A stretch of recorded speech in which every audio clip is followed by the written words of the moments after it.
안녕하세요. 김태훈의 현명한주의 투자 방송 시작하겠습니다. 지난 주말 사이에 미국 실리콘밸리 뱅크의 이 파산이 시장에 큰 충격을 줬습니다.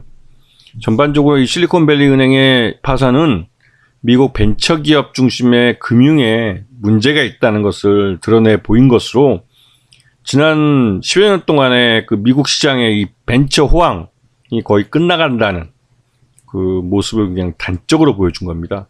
특히나 최근 들어서 이 기준금리 인상, 미 연준에 의해서 주도되고 있는 이 기준금리 인상이 결국은 미국 시장에 제일 잘 나간다는 벤처기업들 상대로 한 이 금융인사에도 큰 충격을 줬다는 것을 잘 보여주고 있죠. 이 실리콘밸리 은행이 보유하고 있던 채권들을 매각하는 데 있어서 한 210억 달러 정도를 시장에 팔았는데 이게 단기간에 18억 달러의 손실을 발생시켰습니다. 미 연준이 단기간에 기준금리를 올리는 데 있어서 미국 실리콘밸리 은행이 대처하는데 잘못됐다고 그럴까요? 대처에 미숙했다는 점을 그대로 드러난 거죠. 결국 너무 뒤늦은 그 매각에 18억 달러의 손실을 봤다는 뉴스가 알려지면서 사람들은 실리콘밸리 은행으로부터 돈을 찾으려고 뱅크런이 시작됐습니다. 결국은 이 뱅크런에 대해서 초기에는 보유 현금이나 매각한 자산을 갖고 대응을 했지만 이후 22억 달러 규모의 그 증자에 실패하고 골드만삭스를 자문사로 해서 이 은행 경영권 자체를 매각하려고 했지만 이마저도 실패했죠. 결국은 미국 금융당국이 개입해서 이 그러니까 자금 유치 실패와 그다음에 은행 매각 실패에 이어서 곧바로 영업정지를 때리고 파산을 선언해 버렸습니다. 그리고 가계은행을 거쳐서 이 우량 자산들만 따로 옮기겠다고 얘기를 했죠. 여기서 또 그 시장에서는 굉장히 이게 주말 사이에 벌어진 일이기 때문에 굉장히 당황하고 월요일 날 이제 미국은 오늘 밤이죠. 우리 시장으로는 오늘 밤인데요. 미국은 월요일 시장이 시작되면 여기에 대한 충격이 굉장할 거라고 우려하는 목소리들이 나왔습니다.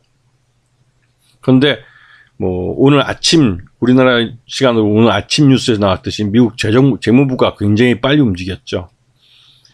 이 SV뱅크는 미국의 벤처기업들을 대상으로 해서 성장했다고 해도 과언이 아닌 회사입니다. 지금 기본적으로 이 벤처기업과 VC 사이에 모두 자금줄 역할을 해주고 있고 양쪽으로 대출과 예금을 통해서 수익을 얻고 있었죠. 그러면서 이제 벤처 생태계와 함께 성장해 왔기 때문에 굉장히 빠르게 성장한 은행입니다. 그 실리콘밸리 뱅크는 그 미국 2001년 이후 파산한 미국 은행 중에서 두 번째로 큰 금융회사죠. 이제 워싱턴 뮤추얼이 가장 크게 2008년도에 이제 파산을 했고, 그 실리콘밸리 뱅크는 요번에 212억 빌리언 달러니까 이제 2천억 달러짜리 자산 규모가 그 정도 되는 회사인데요. 근데 2001년 이후 두 번째로 큰 은행 파산이라는 게, 그리고 또 너무나 단기간에 붓이 있다고 알려지자마자 파산을 해버려가지고 시장에는 큰 충격을 주고 있는 것입니다. 그리고 이 은행별 순자산 대비해서 미시연 손익만 봐도 지금 미국의 중견급 지방은행들이 갖고 있는 부실들을 확인해 볼 수가 있죠. 그리고 다른 이 실리콘밸리 뱅크만큼한 사이즈의 은행들이 갖고 있는 부실들만 봐도 굉장히 시장에서 우려하는 수준이 높아지고 있습니다. 결국 미국에서는 뉴욕 시그니처 은행이 영업정지를 당하고 폐쇄 조치를 바로 받았죠. 미국 재무부와 그 금융감독당국은 조금의 부실만 있어도 바로 즉각적으로 정부가 개입해서 시장에 혼란을 주지 않은 쪽으로, 즉 부실은행과 우량은행들을 확실하게 시장에서 분리하는 정책을 피고 있는 겁니다. 그리고 미국의 4대 은행의 미시연 손실도 굉장히 막대한데요. 특히나 뱅크 오브 아메리카의 이 미시연 손익이 굉장히 커지고 있는 걸 볼 수 있습니다. 즉 다음에 대형은행으로 이러한 금융부실이 발전한다면 그 첫 번째 대상이 뱅크 오브 아메리카 될 가능성이 크다는 거죠. 자, 그런데 이 실리콘밸리 은행의 파산이 우리하고도 관련이 되어 있는데요. 특히 미국 바이오 벤처 기업과 헬스케어 업체들이 이 실리콘밸리 은행과의 거래 관계가 많았기 때문에 이들 업체들과 연결되어 있는 우리나라 기업들이 또 있죠. 이번에 엑섬 테라피틱스 같은 경우는 SK 바이오팜과 수면장애 치료제 스노시의 글로벌 판권을 보유해서 같이 연구를 하고 있는 회사입니다. 그리고 뉴로스 파마슈티컬스도 동아ST의 미국 자회사로 편입이 된 회사죠. 네. 그래서 우리나라 기업들과도 바로 연결되어 있는 그런 기업들이 있습니다. 이런 기업들이 이 실리콘밸리 은행과의 거래 관계가 있는 은행들로 실제로 요번에 은행 파산과 함께 예금한 돈들이 다 물려버린 상황이 있죠.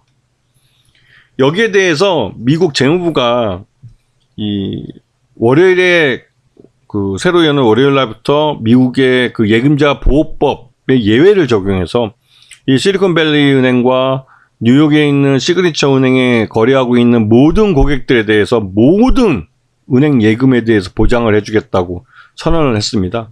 이건 대단히 예외적이고 지금 이 두 은행에서의 이 부실이 은행들에 대한 중견은행들에 대한 미국 소비자들의 뱅크런을 갖고 올 경우에는 미국 경제 전반에 혼란이 올 수 있다고 생각해서 요번에 그 예외적으로 예금자 보호의 한도를 넓혀서 보장하겠다고 얘기를 한 거죠. 이 덕분에 미국 시장은 굉장히 빠르게 안정을 찾았습니다. 그리고 또 한편으로 그 미 연준이 그 당장 인플레이션만을 이유로 해서 기준금리를 다시 또 올릴 수는 없을 거다라는 말들이 나오기 시작했어요. 이 말로 인해서 말 그대로 기준금리 인상이 끝났다라는 성급한 판단 나오고 있죠. 그런데 오늘 우리나라 그 원달러 시장을 보게 되면 원화가 큰 편으로 올랐습니다. 원화 가치가. 이게 정부의 시장 개입일 수도 있고 또 다른 한편으로 이 미국이 기준금리 인상을 연준이 더 이상 하지 못할 거라는 생각에서 원화가 반등한 거일 수도 있습니다. 하지만 뭘로 봐도 정부 개입 가능성이 더 크다는 생각이 들지요. 지금 이런 상황에서 우리나라 외환보유고 추이를 보게 되면 계속 줄고 있는 추세입니다.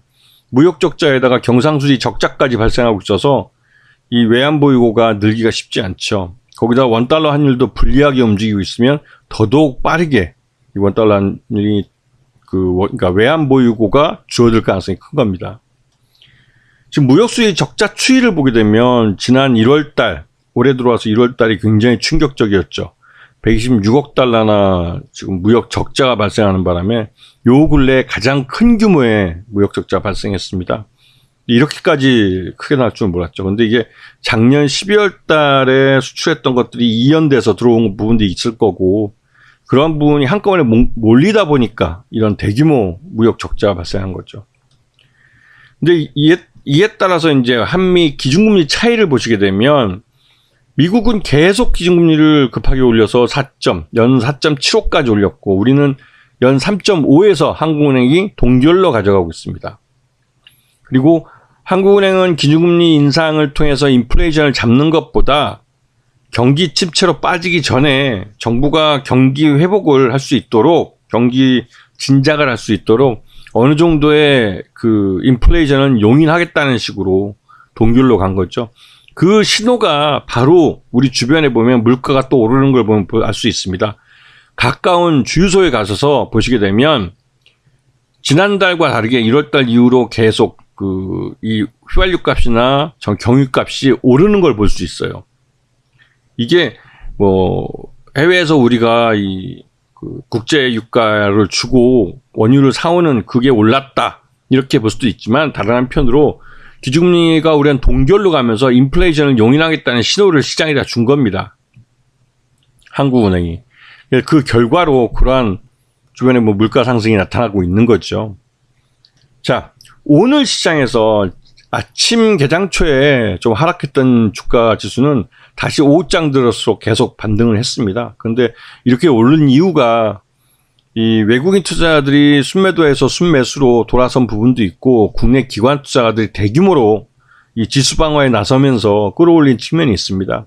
하지만 오늘 거래량이 이 코스피 지수 쪽에서는 3억 7천만 주밖에 되지 않았다는 사실을 기억하셔야 돼요.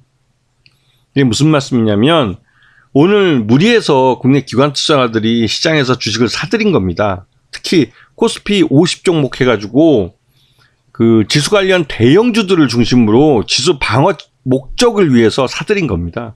그리고 이 목적으로 사들였기 때문에 금세 다시 매물화될 가능성이 있어요. 특히 기관 투자자들이 이건 이제 단타 쳤다고 하는데요.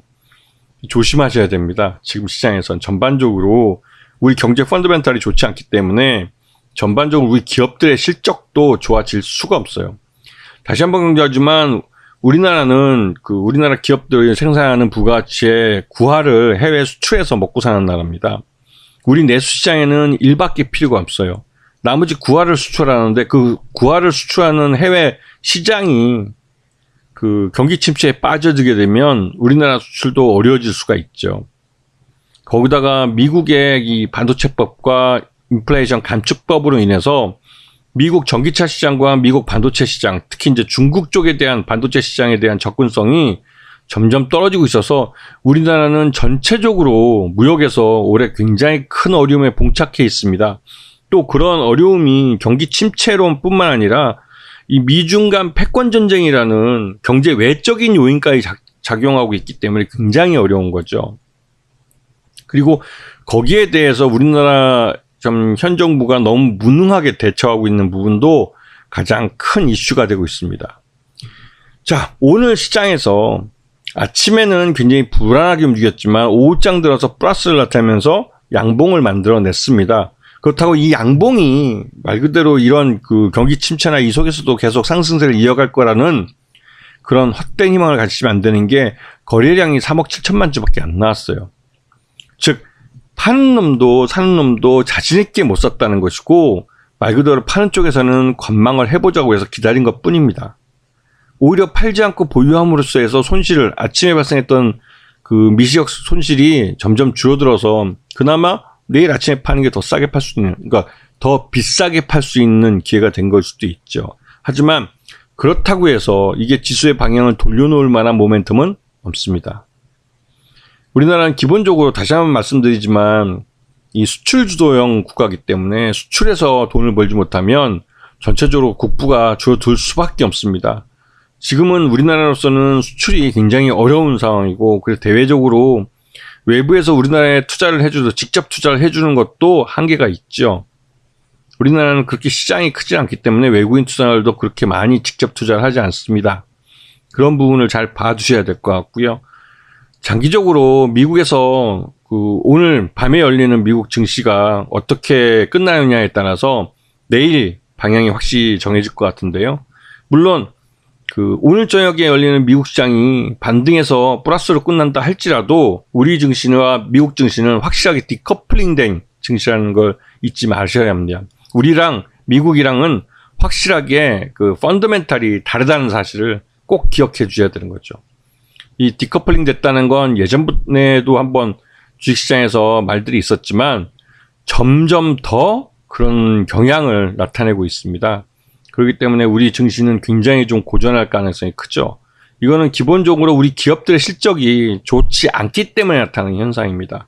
결국은 주가라는 것은 실적을 선반영하게 돼 있습니다. 결국 그렇기 때문에 이런 장세에서는 이 지수 관련 대형주들보다는 개별 종목으로 철저하게 대응해야 되는 그런 한 해가 될 가능성이 큽니다.